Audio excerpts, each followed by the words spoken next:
I met Professor Raj only 3 times during the course of his long and distinguished life. The first time I met him was in 1987 in the CDS campus in Trivandrum, where I spent 3 days participating in a seminar that had been organized on new directions of economic policy. And I had the good fortune of presenting a paper on new directions in industrial policy. And at that point of time, the ideas that were there in that paper were considered to be revolutionary. Today they are considered to be commonplace. But to argue for liberalisation, greater role for private investment, greater role for foreign investment, I came under attack at the seminar.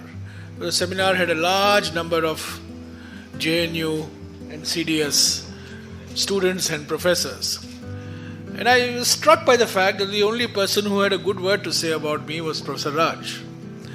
I was completely taken aback because Professor Raj's reputation was a left of center, welfare economist type of a personality. And here he was supporting somebody who was arguing for something completely different.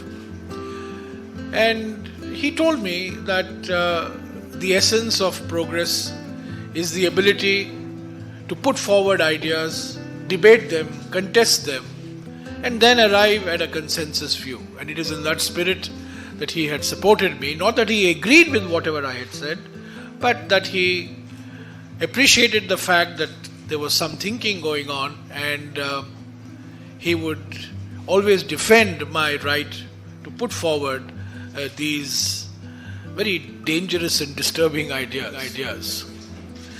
My next encounter with him was very interesting. It was in July 1991, when the ideas that had been presented at the CDS seminar were actually implemented by Dr. Manmohan Singh when he became finance minister. And there was a huge uproar that India has sold out to the IMF, India has sold out to world capital, India has mortgaged its sovereignty.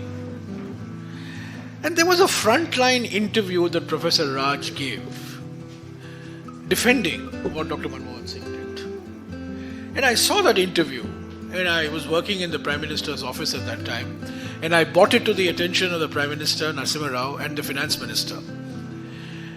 And both Dr. Manmohan Singh and Mr. Narasimha Rao normally do not betray any emotion on their face. They are the most somber looking, in fact rather depressing looking of personalities. And when they read this interview, and when I told them that Professor Raj has defended what Dr. Manmohan Singh has announced in his July 24th, 1991 budget, there was such a huge sign of relief on their face. And I remember Dr. Manmohan Singh telling me, make copies of this interview and circulate it to all the Congress members of Parliament, which I did. And in that interview, Dr. Raj presented an intellectual case for revisiting some of the basic assumptions that had governed economic policy for 30 or 40 years. And his last line in that interview was, Manmohan has been my friend for 40 years. If Manmohan has done it, I support him. I still remember that interview. He says, he's a man of the highest intellectual integrity.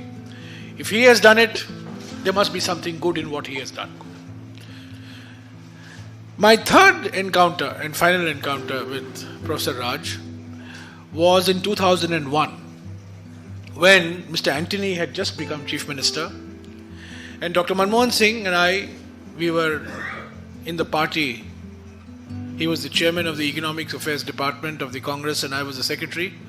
And we came to Kerala for 3 days to discuss with the newly elected government what the priorities for the new government should be.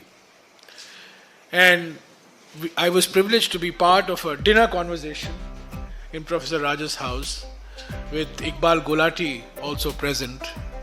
And for 3 hours virtually, the conversation started with Joan Robinson, embraced Jawaharlal Nehru, Morris Dobb. I mean, it was a lesson in economic history as far as I was concerned.